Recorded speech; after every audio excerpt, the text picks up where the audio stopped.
नमस्कार, विठ्ठल बोलेमध्ये स्वागत. मी विठ्ठल पाटील.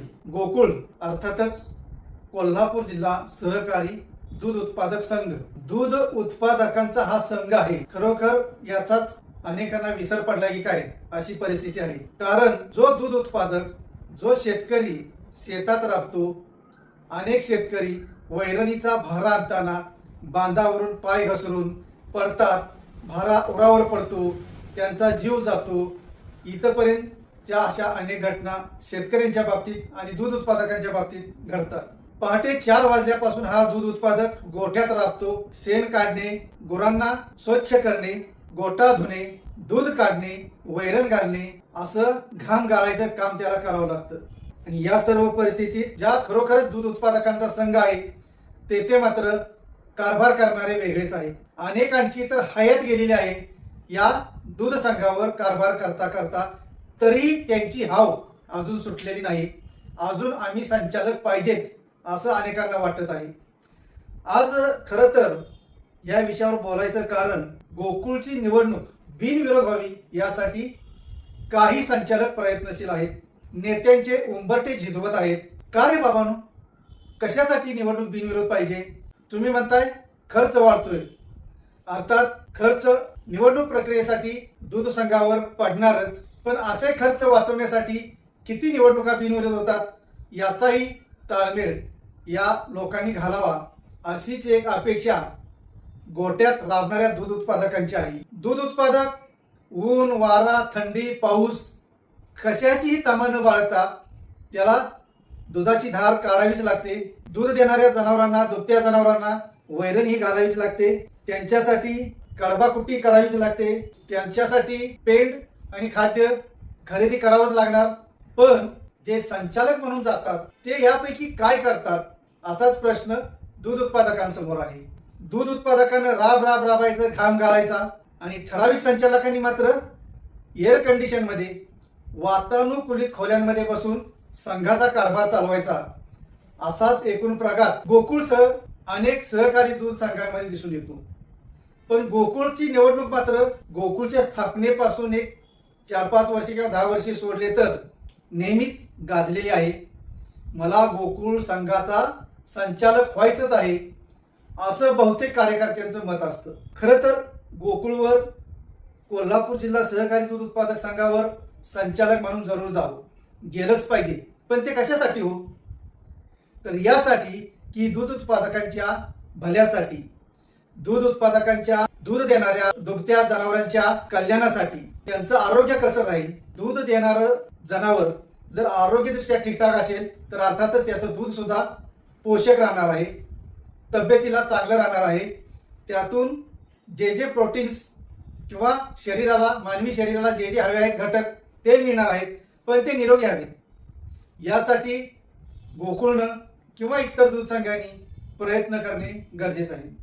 प्रयत्न होतात का? तर होतात, नाही असं नाही. गोकुळ दूध संघाचे पशुवैद्यकीय अधिकारी आहेत, ते तपासण्या करतात. पण त्या तपासण्या योग्यरित्या होतात का हे सुद्धा तितकंच महत्वाचं आहे. म्हणून दूध उत्पादकांना खरा न्याय मिळायचा असेल तर कोल्हापूर जिल्हा सहकारी दूध उत्पादक संघाची निवडणूक ही प्रत्येक 5 वर्षांनी झालीच पाहिजे. दूध उत्पादकांना आपला संचालक निवडण्याची संधी मिळालीच पाहिजे. आज आमदार बिनविरोध जातात का? आज खासदार लोकसभेत बिनविरोध जातात का? नाही. का? तर ते विधिमंडळ आहे, त्या ठिकाणी जाऊन राज्याच्या, देशाच्या हितासाठी कायदे राबवायचे असतात, लोककल्याणकारी योजना राबवायची असतात. तोच प्रकार सहकारी संस्थांच्या बाबतीत सुद्धा आहे. साखर कारखाने असोत, अगर दूध उत्पादक संघ असो, शेतकऱ्याच्या हिताशी निगडीत या संस्था आहेत. शेतकऱ्याच्या घामाचं दाम त्याला योग्यरित्या मिळालं पाहिजे. म्हणून अशा संस्थांवर सभासदांचा प्रतिनिधी म्हणून संचालक गेलाच पाहिजे. मग या संचालकांना बिनविरोध का पाठवायचं? निवडणूक झालीच पाहिजे. सभासदांना, दूध उत्पादकांना स्वातंत्र्य मिळालंच पाहिजे. माझा संचालक संघावर जाऊन माझ्यासाठी म्हणजे दूध उत्पादकासाठी काय काय करणार आहे, काय काय केलं पाहिजे, यासाठी निवडणुकीच्या आधारेच संचालक दूध संघावर गेला तर खरोखर दूध उत्पादकांना न्याय मिळणार आहे. आणि हे न्याय देण्याचं काम सुद्धा न्याय प्रणाली करते आहे, हे सुद्धा अभिनंदनास पात्र आहे. कारण गोकुळच्या काही दूध संस्थांच्या विरोधात न्यायालयाचं दार ठोठावण्यात आलेलं आहे. न्यायालयाने सुद्धा यात लक्ष घातलेलं आहे आणि न्यायालयाचा न्याय हा सुद्धा सभासदांच्या खऱ्या सभासदांच्या बाजूनेच लागणार याची सुद्धा खात्री सभासदांना आहे. मग असं असताना संचालक बिनविरोध का? आज काही ठराविक संचालक आहेत ते का फिरतायत नेत्यांच्या दारोदारी की निवडणूक बिनविरोध करा?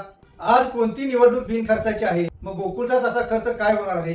गोकुळ दूध संघावर निवडणूक प्रक्रियेच्या खर्चाचा बोजा पडू शकतो, पण संचालकांना भीती आहे ती इतर खर्चाची. आता इतर खर्च काय असतात ते मी सांगण्याऐवजी हे ओपन सिक्रेट आहे, सर्वांनाच माहिती आहे. आज वयस्कर दूध उत्पादकांपासून ते तरुण दूध उत्पादकापर्यंत सर्वांनाच माहिती आहे की संचालक होण्यासाठी काही कार्यकर्ते का धडपडतात आणि त्यांची धडपड आज बिनविरोध करा म्हणून जी आहे ती खरोखरच दूध उत्पादकांच्या तोट्याची आहे हे मात्र निश्चित. कारण दूध उत्पादकांचा तो अधिकार आहे की माझा हक्काचा संचालक संघावर जावा आणि त्यांनी आमच्यासाठी योग्य निर्णय घ्यावेत. मग दूध उत्पादकांचं स्वातंत्र्य हिरावणं हेच बिनविरोध निवडणुकीच्या मागचं षडयंत्र आहे का? याचा सुद्धा विचार सभासद आणि संचालक तसंच संघाचं प्रशासकीय मंडळ प्रशासन यांनी सुद्धा करायला पाहिजे.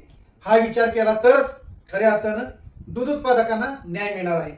आज महादेवराव महाडिक यांनी अनेक वर्ष दूध संघावर कारभार केला म्हणून त्यांच्यावर टीका केली जाते. त्यांच्या हातातून सत्ता काढून घेण्यात हसन मुश्रीफ, सतेज पाटील, विनय कोरे यशस्वी ठरले.